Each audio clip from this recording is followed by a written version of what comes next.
Welcome, everyone. I'm Julie Bieland, and we are recording live in the Sensitive Empowerment community.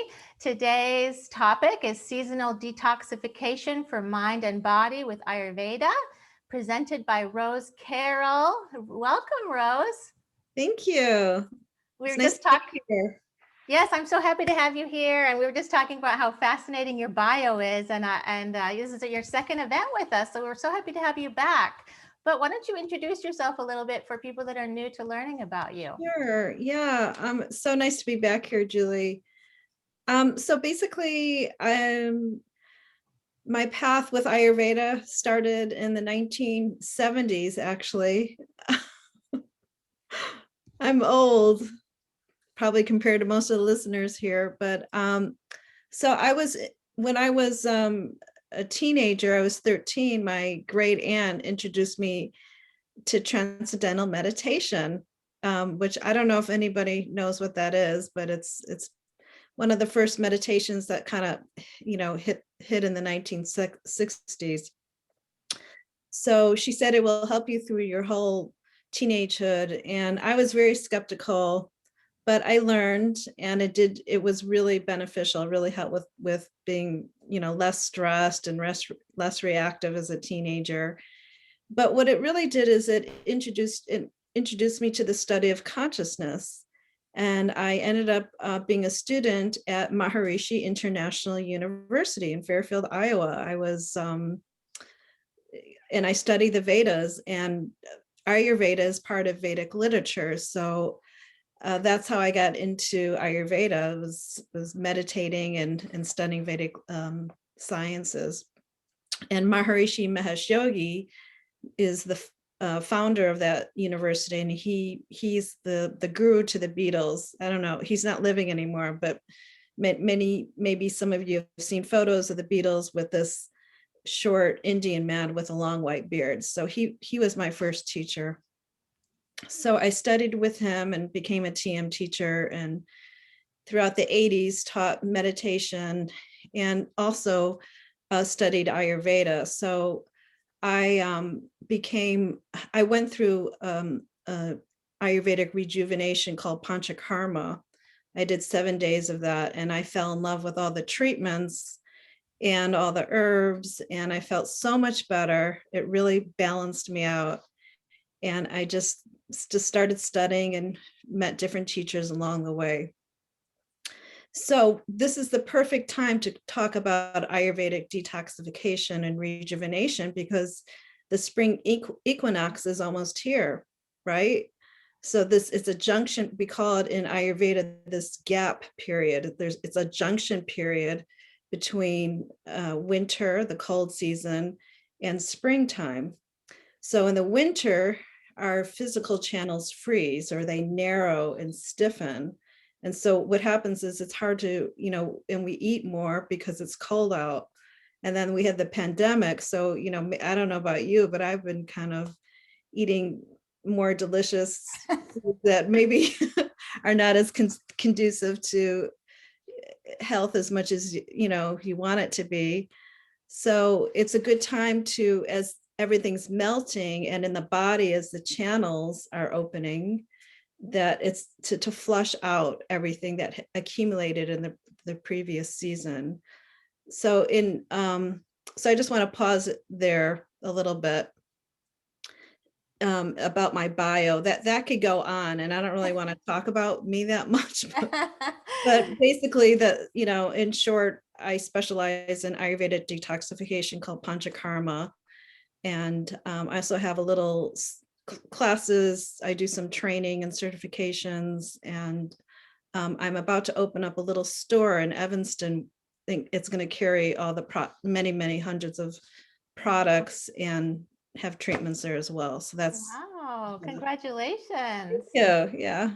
I know from your other event you did with us, which I'm going to put a link into the show notes for others to see too. It was very popular among HSPs, and I think that what you talk about really resonates with them. So I'm excited about today. So what do you want to share with us? What's important? Right. Yeah. I think it's true that Ayurveda is really helpful for sensitive people, because a lot of sensitive people feel that kind of like electrocuted by life. It's like that kind of overstimuli in the skin and in the body and in the mind. And in terms of Ayurveda, that's called vata, which is a Sanskrit word. It really translates as air and space. And that quality of air and space is cold, it's irregular, it lacks stability, it's dry. And so what Ayurveda helps is to balance that vata, bringing like unctuousness, smoothness to the mind and the body. And so all the treatments are geared to it. There's a lot of information to share, but I want to try to micro focus on the detoxification of Ayurveda. So traditionally, it's a 21-day cleanse. In India, where Ayurveda stems from, they have Ayurvedic hospitals where you go in residence and you have all these different treatments. And I'll talk a little bit about the treatments. And in the United States, in Europe, they have Panchakarma facilities, but it's due to like the law in our country, you know, there's more limitations, and it's also a lot more costly to do it in this country compared to other places. So traditionally it's a 21-day cleanse that is internal and external cleansing. And we can talk about just what we can do as our own home cleanse as well, just here. So why even cleanse the body? Is anyone familiar with just doing a cleanse? Has anyone done any cleanses at home? Any of you guys listening do cleanses? I know my partner does cleanses sometimes. Yeah. And I know I have some friends from India who traditionally do cleanses around different seasons. Yeah. So basically, you know, we take our car in for a regular oil change. And if we don't do that, then the car doesn't run well at all. It breaks down. The same thing with the body. The body is our vehicle, and we want to repair it. We want to like rejuvenate it. We want to cleanse it in order to, you know, just function more normally. And so every season it's recommended to do a cleanse, like a little mini cleanse you can do at home, or if you know of a practitioner, under the guidance of a practitioner, so it can be very specifically catered to you. And it involves diet and herbs and just a little bit of adjustment in the lifestyle. So yeah, it's spring is the optimal time to do these cleanses. And you can, you know, start off with doing a mono diet for a couple of days. So before I talk about that, some of the symptoms of toxins in the body could be fatigue, constipation, feeling sluggishness. You don't feel like motivated. You don't feel like doing anything. Kind of fog brain could be a symptom. So these are all signs that you might need a cleanse. Mm-hmm. I love this. I love that you're listing some of the signs. And I wanted to point out, Tina says, hi, Rose, the cleansing tea you had me on last helped me immensely. And Becca says, yes, I've done a cleanse and noticed benefits physically and mentally. And Marion says, not cleansing, but intermittent fasting. Okay. Cecilia says, I went to an herbal dispensary and was given an herbal detox tea to drink for a couple of weeks. I can't remember the ingredients though. So we got some experiences. And okay, great. Yeah. Yeah. Hi, Tina. Nice to hear from you. I worked with Tina with some guidance specifically for a little mini cleanse. Wonderful. She says, hey, Rose. That's cool. So everyone is very different. So you have to, like, whatever I'm saying, like if you are under medical care, you know, with a physician, to always check with your doctor, you know, because I will be talking about some herbs. So if you're taking medication, you want to make sure that it's safe. So that's just a little disclaimer I want to make sure that everybody knows about. But so what you want to do is during a cleanse is you want to get rid of toxins from the body, and it's just natural that we accumulate them. So toxins are created from different ways. One is in Sanskrit, the word is ama, A-M-A. So that just means toxin. So it could be just like if you had like something heavy for dinner and you didn't digest it well, it doesn't fully eliminate from the body. That's just like a digestive toxin. And everybody has this general toxin. And you know you have it is when you wake up in the morning and you look at your tongue and there's like a white coating on it. That just, it means that there's toxins in the body. And so in Ayurveda, we use that tongue scraper. Every morning you scrape the tongue, and that helps to just kind of cleanse some of that ama off of the tongue, but also it stimulates the six senses, the six tastes on the tongue as well, and helps digestion. So that's another sign of ama. And then there's a deeper form of ama, which is more harmful to the body, and that's called amavisha.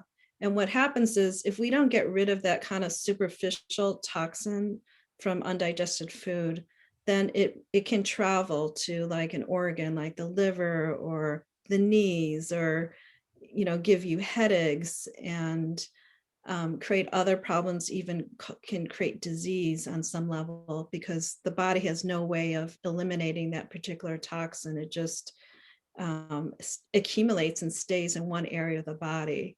So that's a more kind of difficult toxin to get rid of, and it takes more like specific herbs and treatments in order to get rid of it. The other toxin is caused by environmental factors, just, like polluted air. If you live on the West Coast and you've been inhaling that smoky air, which I did, and why I moved back to the Midwest a year and a half ago, then you're breathing in all that in the lungs. It could be from lead or other toxic, mercury, different things that are in the soil. So that's a type of toxin that causes different types of problems.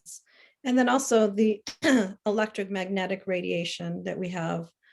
That's another type of toxin. Some people are more sensitive to EMFs, but what it does, according to one of my teachers, Dr. Mishra, is that that electromagnetic radiation mixes with prana. And prana is our chi, our energy, and it's our life energy. And we can't see it, but it goes in through the head, it goes in through the eyes, through the nose, and through the skin. And what happens is when that electromagnetic radiation is mixing with it, we're absorbing that, and that dries out all the channels, the internal channels of the body. And people can get headaches or just not feel right. It feels that electromagnetic or that electrocuted feeling in the body. And so there's ways to neutralize that as well. This is really important for sensitive people too, because we're even more impacted by everything that you're talking about. Exactly. Yeah. Wow. This is really interesting. We've got some more people talking about. Tony says, I just finished a 28-day Ayurvedic detox program. It's been immensely beneficial. Jen says, I'm doing an Ayurvedic cleanse right now to reduce Pitta and Vata. Am I saying that right? Okay. Yeah. Great. Okay. So and Larissa has a question. Would you like her to ask her question now, Rose? Yeah, that's fine. Okay. Hi, Rose. So my question is, I have valley fever. I don't know if you're familiar with it, but when I was looking for a detox facility, I found one in San Diego, and I called them and they said that it's probably best if you first treat the valley fever before you come and do the detox with us, because the detox can be really hard on the body. Do you have any thoughts on that? Because it's been 3 years now and I still have valley fever and it just doesn't want to leave my body. But I really want to do, I want to go to this facility and do this detox there. But I'm, just not sure what to do because I don't know if this valley fever will ever leave me or not. Oh, I'm so sorry about you not feeling well with that. I'm not familiar with that, but I think It's a fungal infection in the lung. That's what the valley fever is. Yeah. Yeah, so I can't give you a general recommendation for that, but I would be happy to meet with you to do like an intake, because it's like I can't just give a general. That's a very, you could say, specific AMA that needs Yeah. like specifically addressing, and I think that I could help you with that. Okay. But Yeah, we'll add Rose's details at the ends. If you guys have personal health questions, you guys can contact Rose afterwards. And then if it's more of a general, we could do questions now. But if it's personal, where she would need to do follow-up questions with you, let's do that maybe towards the end, and also contacting her afterwards. Okay. Does that sound good? Okay. Sounds good. Thanks. Okay, great. Thank you. Okay, Rose, let's go on. This is really interesting. Sure. So first, before you do a cleanse, you want to establish how long you can do it. If it's your very first cleanse and you haven't done one, I would recommend limiting it to like a weekend, like a 3-day weekend. And then if you feel like you're pretty advanced at doing cleanses, then you can extend it, like maybe do a week or 2 weeks. And you want to make sure that you cook your own food during this time. For example, if you're going to do a 3-day cleanse, there is a traditional Ayurvedic food. It's called khichdi. It's split mung dal or split mung beans. And you make it with basmati rice and cumin, turmeric, coriander, fennel, some ginger, and cilantro. And it's like a mono diet. So you have a little bit for lunch and you have a little bit for dinner. And it's very easy to digest. And it has all the 6 tastes in it, which is like sweet, sour, salty, bitter, astringent, and pungent, which Ayurveda recommends. So you start off with like a very simple diet. In the morning, it could be something like stewed apples. So stewed apples, first thing in an empty stomach, cleanses the stomach. And it's also a natural laxative. So if you have problems with elimination, you can do that anytime, not just as a cleanse, but you can incorporate like a stewed apple in the morning on an empty stomach to clean the stomach. So that's something you can do in the morning. And then you would take, and like I say, this very general right here that I'm talking about, not targeted towards people's specific imbalances. But there's an Ayurvedic formula called Triphala, and it's made out of 3 berries. And what that does is it scrapes the toxins in the colon and in the digestive tract. And I get the dried, it's in a tablet form. It tastes very bitter. So some people just take it and it tastes like you're eating mud. But a lot of people can't do that. So they just take the tablet form. And you can do that before dinner, taking 2 to 3 of that Triphala tablets. And that is really good for, like I say, scraping out that ama in the body. And you could do that for about 3 months. And usually a 90-day program is really good for taking that. But if you're doing a home cleanse, that is something that is highly recommended as well. What was that called again, Rose? It's called Triphala. It's a traditional, it's TRIPHALA.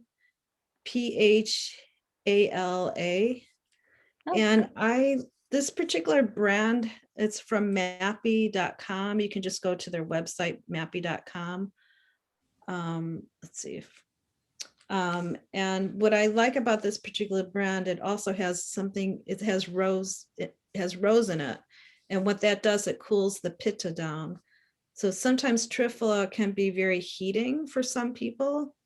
But this particular brand adds cabbage rose, which helps balance out that heat and pitta in the body. Oh, wow. Very interesting. Isn't this so interesting, you guys? I love it. Yeah. The other thing you can do during the cleanse is sipping on just plain hot water during the day. So you would have a half a cup of water in between, like every hour up until about 6 o'clock. And that just, it helps to loosen the ama, loosens the impurities. And there are teas you can make that, everyone, it's very specific for each person because every single herbs has a very specific, benefit for like the blood or the liver or the colon or the skin, the lungs. And so, it's pretty much catered, but you can't go wrong by having anybody can have what's called bitter melon. It's dried bitter melon, and that's good for the liver, and it supports the blood as well. So it looks like a green powder like this. You could eat it. Bitter melon is something you can eat fresh if you live near an Asian grocery store. We just had that recently, in fact. How interesting. Oh, you did? Oh, okay. Did you need to take it as medicine? No, my partner cooked it. She's a chef, and Oh. she had heard about it having properties of like good for swelling and things like that. So yeah, I've had it before too. In different Indian dishes. Yeah. So you can grow it too. I've grown it. I try to grow it. It looks like a zucchini with alligator skin. It's kind of funny looking, and it tastes very bitter. Yeah. So it takes a little getting used to. When you first start eating it, it's you just want to eat like a tablespoon or two with you cook it with some ghee and coriander, and that's really, this is part of food as medicine. So if you can't get the fresh bitter melon, you can just I get it from Banyan Botanicals. It's a company that sells Ayurvedic products, and you can get the dried bitter melon and use it as a tea, but you don't need more than a quarter of a teaspoon to half a teaspoon a day in a tea. You don't want to overdo it on any of the stuff.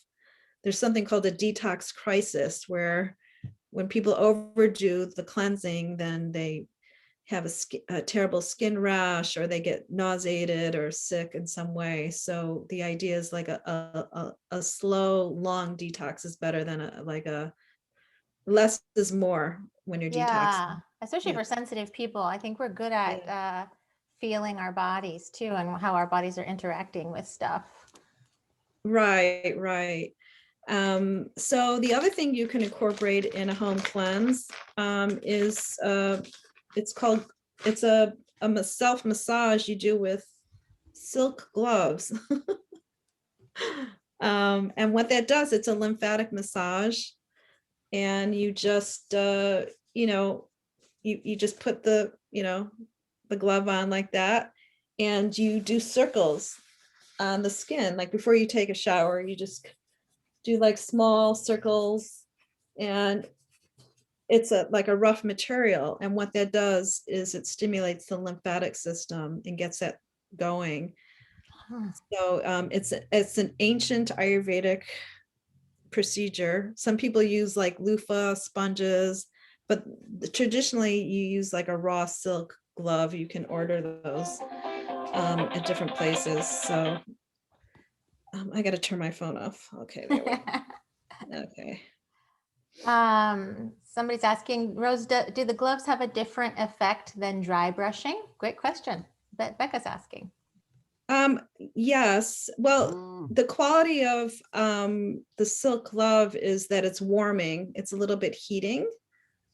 And the dry brush is really good to use as well. But I don't know what the quality, if it should be a natural brisk brush made out of natural hairs of some sort, rather than plastic or anything like that, because you're opening up the pores when you're doing this. It's kind of more subtle. You're doing that all over the whole body before you do it. Oh yeah, the face, and you do the shoulder, the whole body, and you circular over the breasts and lower back, the hips, all the way down to the bottom of the feet.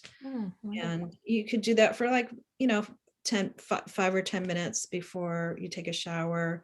It's a good healthy thing to do anyways, even if you're not on a cleanse, but this just helps to stimulate the lymph to, you know, as you're loosening up the toxins in the body.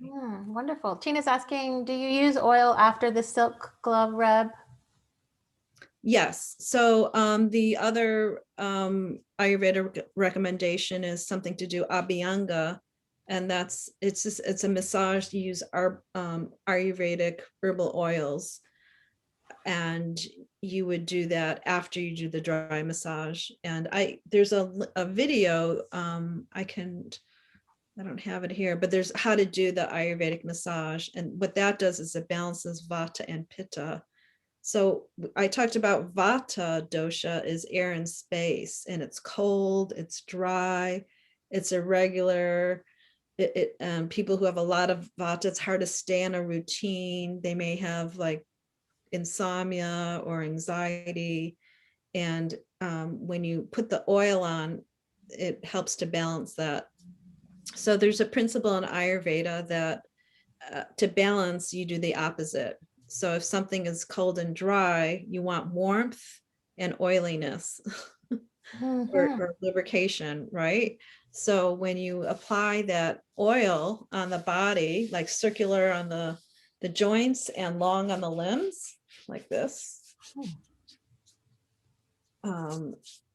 then that totally brings down the Vata, that kind of irregular, like overwhelmed, overstimulated feeling. It's one of the best things a highly sensitive person can do is just this self-oil massage. Wow, I love that. I actually recommend doing that just as a self-love routine too. So you can combine the two.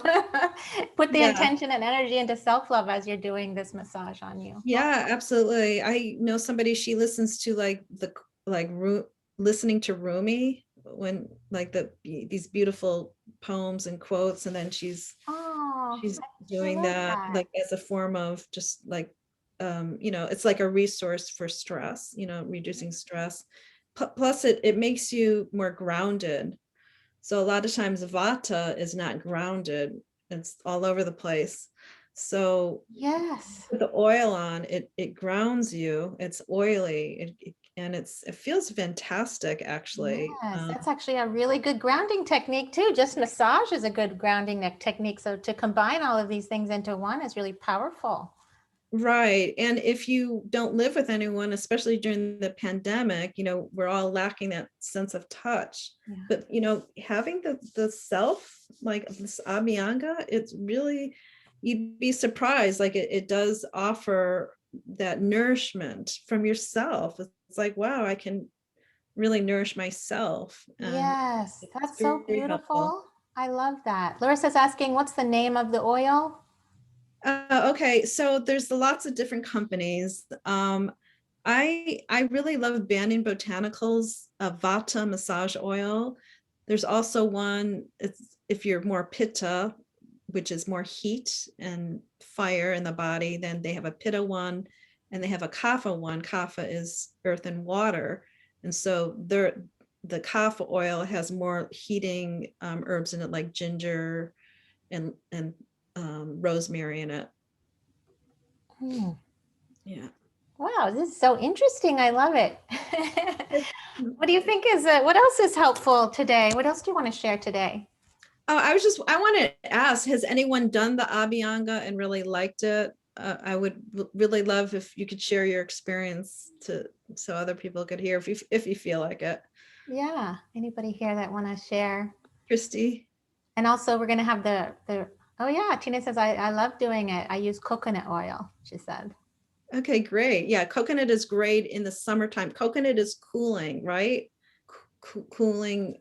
And in the summer it's hot. So again, in Ayurveda, we do the opposite. So you want to have something cooling like coconut oil in the summer. And then in the colder weather, in spring, you have a sesame seed oil base with the herbs in it. Okay. And she says that I also use MAPI, has an oil for women I like. Oh yeah. The Ayurveda rejuvenation oil for women from MAPI. is What are we talking amazing. about, Tina? And Chris says, can you write the name of, we'll add, you want to spell that for us? The Okay, name sure. of the oil? Yeah, and then I want to hear, it sounded like Christy had something to say too. Okay, so there's 2 oils I'm going to write. This is from www.mappy.com, and there's rejuvenation. And then we're going to add all these to the show notes too, Rose. So even if you have things afterwards that you want to share with us, I can add it to the show notes also. Okay. Yeah, Christy, did you have something you wanted to say? Well, because Rose asked if anybody had done Abhyanga before, and I do it on occasion, and it is really nice, and it is a good self-love kind of thing to do. And if you're Vata and you're more dry anyway, to put that oil all over you and then leave it on for a while is great. Oh, Yeah, it's very nourishing. Yeah. Yeah. Thank you. Yeah. Great. Thank you Yeah, it's nice to hear other people's testimonies on it, because I've been recommending doing Abhyanga since the 1980s. I used to work for an Ayurvedic doctor. I did the health education. And when you get an Ayurveda consultation, like there's all these recommendations, what you can eat, what you can't eat, the herbs and lifestyle changes.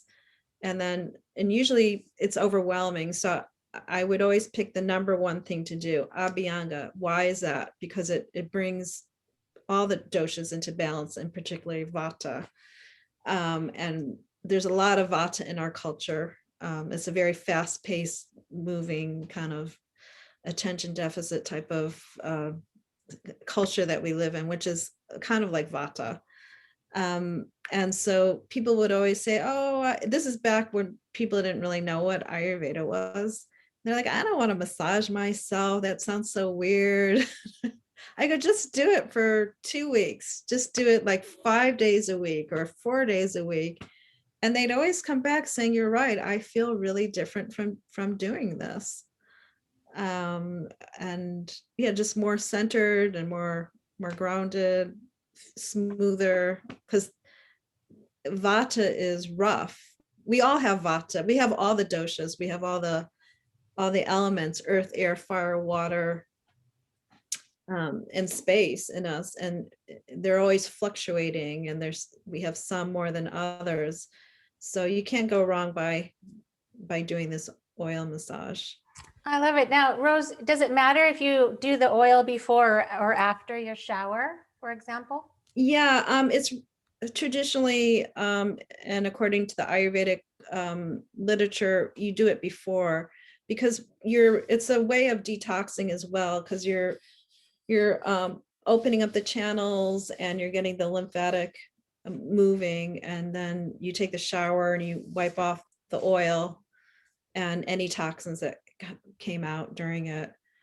And also when you go to do panchakarma, that the treatments that I talked about at the beginning of the talk, you have 1 or 2 people giving you Abhyanga for an hour with herbalized oil. It's warm herbalized oil. And it's like an amazing experience to be given the Abhyanga as well. Wow. So yeah, that does sound amazing. Yeah, it's What a gift. I guess the word is nurturing. I think our Yes. world needs a lot of nurturing, and it's safe nurturing. It's non-sexual touch. It's just it's not deep tissue, so it's not painful. It's very, very loving and nurturing. Yeah. Oh, I like that. I like those kind of massages that are gentle. Yeah. Oh, wow. Cecilia says, I've had that done with 2 people and the oils in India. A truly blissful experience. Wow. Yeah. That sounds Yeah, it's very like you're in the womb. There's something very like ancient about it. It feels very, yeah. That's a great description, the way she talked about that. I've had that in India and as well. So maybe I'll talk a little bit about some of the treatments since we're on that topic. So we have the Abhyanga, and then we take the shower afterwards. And then, that's a good thing to do in the morning, first thing in the morning. So you scrape your tongue and then you brush your teeth, and you can do like the silk glove or the dry brush massage, and then you would do the oil massage. So that's why I'm saying taking 3 days, like, because everything takes a while to do. And then you would have your, some hot water to drink, just plain hot water. You can maybe half an hour after have some stewed apple, and then do some yoga, meditation, and then you can make the khichdi. So it's really taking like a 3-day retreat for yourself, because everything just takes a lot of time. Wow, that's like good for you on so many levels. Yeah. Do something like that over a weekend. Wow, I would love to hear from you. Anybody that's listening too, if you try this and just you had such a wonderful experience, come share it. We'll add it to the show notes and inspire each other. So again, like with the Panchakarma treatments, wherever there's a lot of people now are in the United States and all over Europe Canada are offering these rejuvenation treatments. So the other treatment I'll talk about is something called Suedena. It's basically an herbalized steam bath. And so you have the Abhyanga, and that basically lubricates the body and helps to open up the channels. And then when you go in this, it's like an herbalized steam bath. Your head is sticking out. It's different than a sauna, and there's herbs in it. And then that further helps to break up some of the toxins and open up the pores of the skin. So when you sweat during that treatment, then you're getting rid of toxins in the body. So it's really important to sweat. A lot of people don't sweat, and that sweat is helping to release toxins. So during this particular treatment, it's about a half an hour, and to me, it's like being in a womb again, because it's warm, very warm and comfortable. It's not hot, shouldn't be overly hot. It's just hot enough to open up the pores and produce like an artificial temperature. And when you produce an artificial temperature, that helps to the immune system as well. So that's a really traditional treatment. There's another treatment called Tacrodara, which is it's like a steady flow of herbalized oil over the third eye and over the head. And you're lying down on a massage table, and there's like a bowl with a hole in it that's suspended like about a couple inches from the head. And then there's a stream of this warm oil coming out, flowing for about a half an hour. And that's can be transferred. It's like a meditation. You go into like an altered kind of quiet meditative state. It's very good for insomnia. It's good for stress, anxiety. It's good for overwhelm. And it particularly balances both Vata and Pitta. Wow, that does sound amazing. Cecilia's done that. Which is like, that does sound amazing to do. I can just imagine how good that feels sensory wise too. Yeah, and you've got like like cotton over your eyes, and then it's like very quieting to the mind. It really helps with overstimuli. It's amazing. It's a great treatment. So I do all these treatments. I've been doing these treatments for over 30 years, and they're very, I wish I could get them more.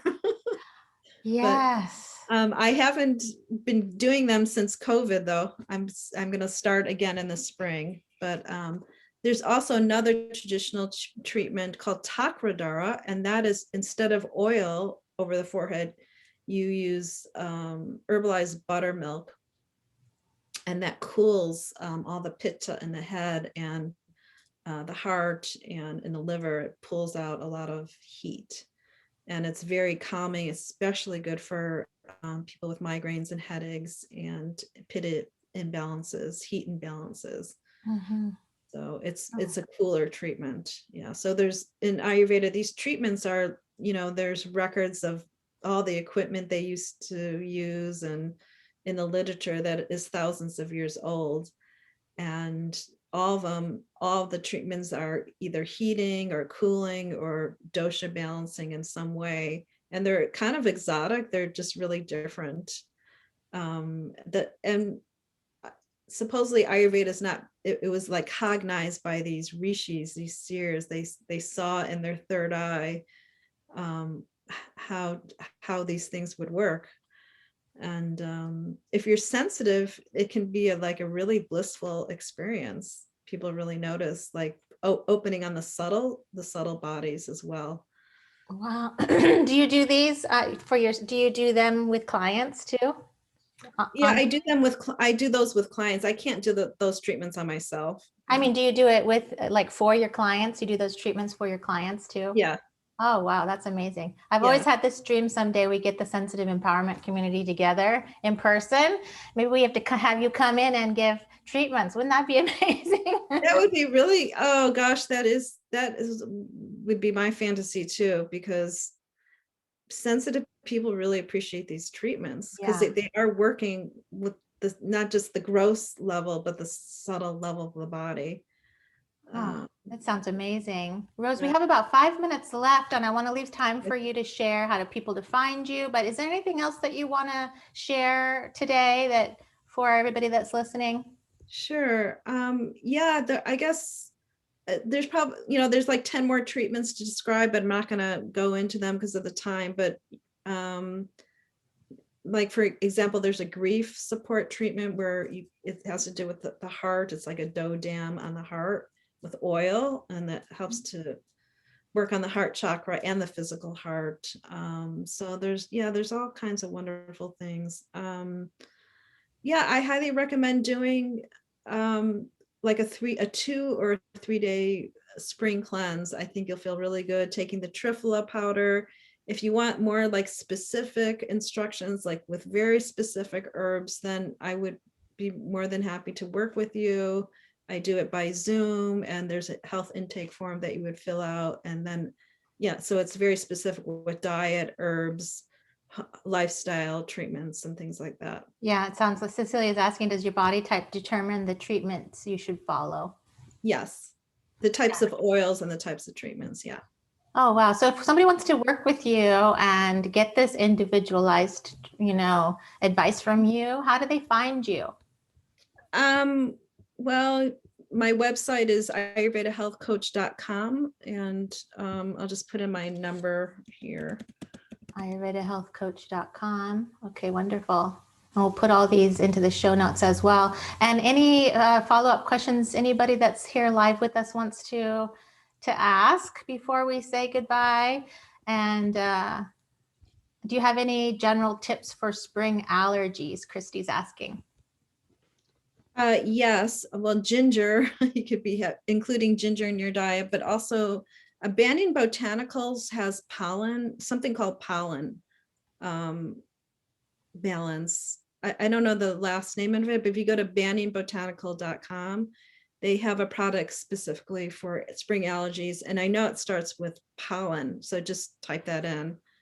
And okay. Usually the allergies have to do with the liver and the blood. So doing a detox would be really helpful. Yeah. That's wonderful. Yeah.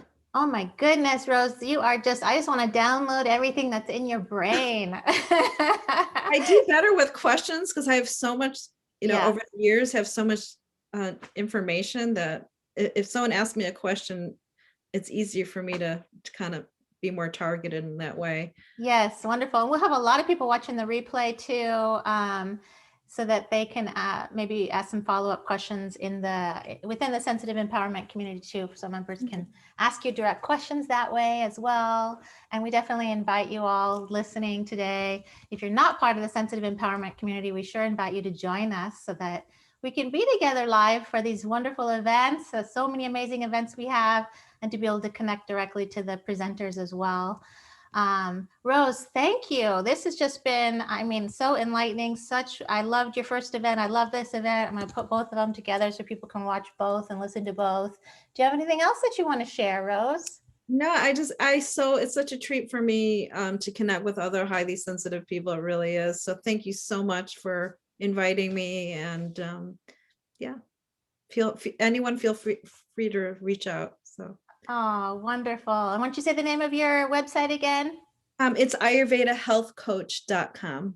Wonderful. And I definitely invite you all to check Rose out and work with her directly. I mean, this is amazing stuff to have support like this from an HSP practitioner.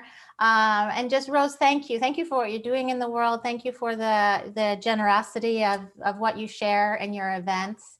And I've heard such wonderful things about you from people that have worked with you directly. So I'm very happy to share you with the world and have people know about you.